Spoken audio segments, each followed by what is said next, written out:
Tem gente que não dá o menor valor àquelas moedinhas do troco, não é verdade?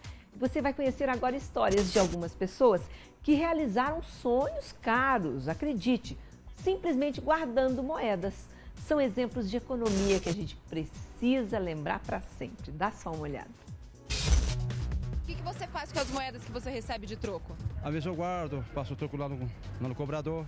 Perde muita moeda? Perdo muita moeda. O que acontece com as moedas dos brasileiros, hein? Tá tudo ficando em casa nos cofres. Mas depois usa ou fica lá esquecida? Fica lá esquecida. O Brasil tem mais de 5 bilhões de moedas desaparecidas. São aproximadamente 500 milhões de reais em dinheiro de metal que simplesmente saíram de circulação. Agora, aonde será que vão parar todas essas moedas?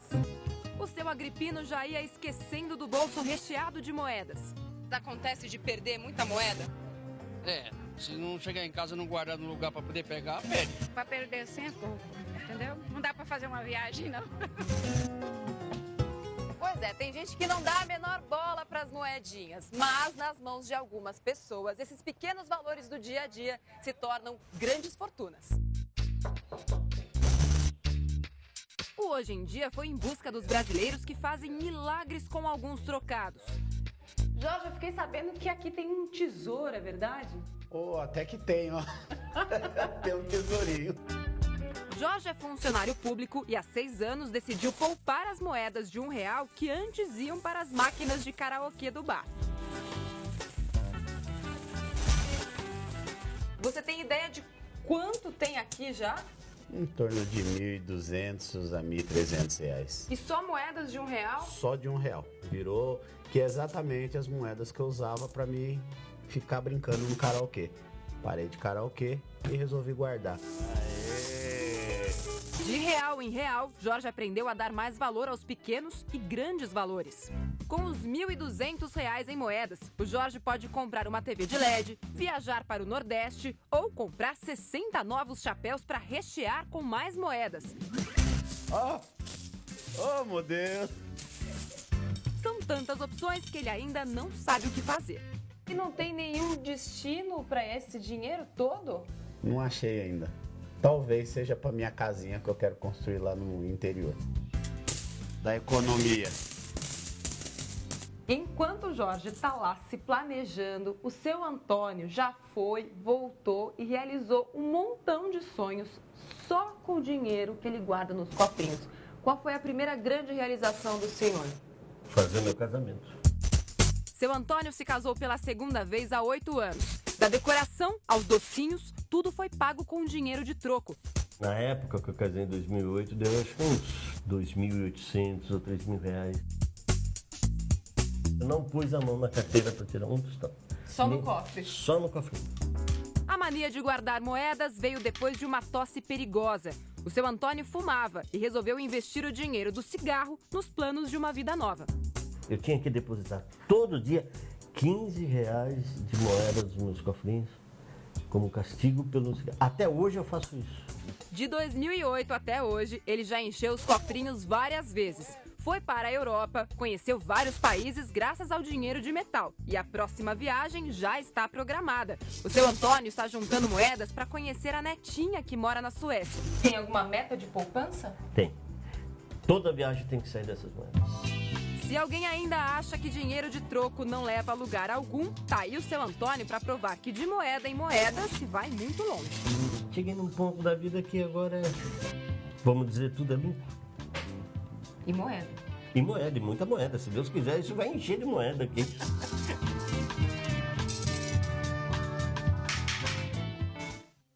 Eu não tenho a menor dúvida disso. Você tem? Claro que eu convidei aqui um consultor em finanças pessoais, o administrador André Rummel, para comentar com a gente aí não só o hábito do seu Antônio, como de muitas outras pessoas. E só de ver essa reportagem, André, eu tirei aqui algumas lições. Eu vou perguntando para você e se tiver mais, você vai citando aí.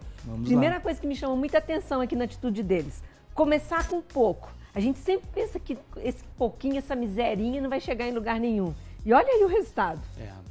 A palavra correta é essa, né? O comportamento e a atitude é que vão determinar se a pessoa vai conseguir fazer algum tipo de poupança ou não. Começar pelas moedas é interessante porque essa disciplina determina se ele amanhã ou depois vai poder fazer investimentos numa aplicação financeira, numa bolsa de valores. O importante é que ele tenha um propósito. E todos ali, sem exceção, têm um propósito. Eu escuto muito isso nas palestras que eu faço. As pessoas vêm me perguntar depois, né? Eu guardo as moedas para tal coisa. Ele não está sendo tio Patinhas, ele não está adorando moedas, mas ele está tendo disciplina. E ele toma uma decisão. Ele decidiu tirar muitas vezes o foco de coisas que ele estava gastando para conseguir fazer algo produtivo. Não, vou até citar aqui, enquanto a gente via a reportagem, o nosso cinegrafista brincou, isso é toque, guardar tanta moedinha. Não é toque nada, né? Ele é esperto, né? Não, é disciplina. Nós temos uma herança econômica interessante, né? As moedas, até algum tempo atrás na economia brasileira, não tinham valor nenhum. Elas perdiam o valor financeiro do dia para a noite. Então, o hábito de guardar as moedas é dessa geração pós-Collor, pós-Plano Real, que realmente começou a dar o devido valor que a moeda merece. A moeda representada pela moeda física ou pelo dinheiro, né, essa concepção da moeda, essa disciplina de guardar, ela pode se estender não só para a moeda em metal, mas sim para a moeda em papel. E as pessoas conseguem fazer muitas coisas assim, tendo planejamento, disciplina, um propósito e tendo uma atitude. Olha que bacana, já que você falou em atitude, eu não posso deixar de citar a atitude do seu Antônio, que começou a pegar tudo que ele gastava com cigarro e colocou lá. Quer dizer, olha que mudança de atitude que está fazendo a maior diferença na vida dele. No meu livro eu tenho um exemplo bem claro de que o propósito é que determina se você vai conseguir fazer ou não. Então, a família quer fazer uma viagem, então todo mundo começa a colocar o dinheiro naquele cofrinho. Eu tenho uma filha de 10 anos que nos viu fazendo cofrinhos e hoje ela faz com muita tranquilidade isso. Ela tem a poupança dela, ela já coloca o dinheirinho lá porque ela entendeu essa dinâmica. Então ela tem um propósito. Então, de vez em quando nós pegamos o cofrinho, vamos comprar um presente para alguém, às vezes abençoamos a vida de outra pessoa, né? ou gastamos ali em família, mas tem que ter um propósito. André, eu conheço um monte de pessoas, até eu mesmo há muitos anos, enfim, na infância, começava o cofrinho e desistia do cofrinho no meio do caminho. A primeira vontade é lá e quebrava o porquinho. Tem um segredo para a gente poder ter essa disciplina, meu Deus? É interessante isso.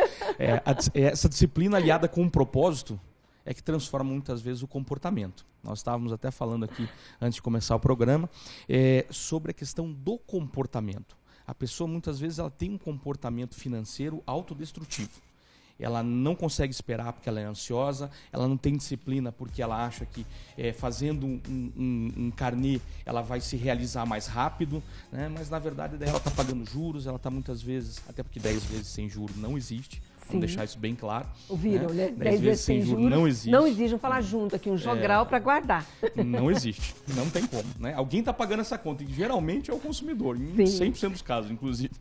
Então a disciplina, eu diria que a melhor forma do cofrinho é nos primeiros meses você se proteger de você mesmo. Né?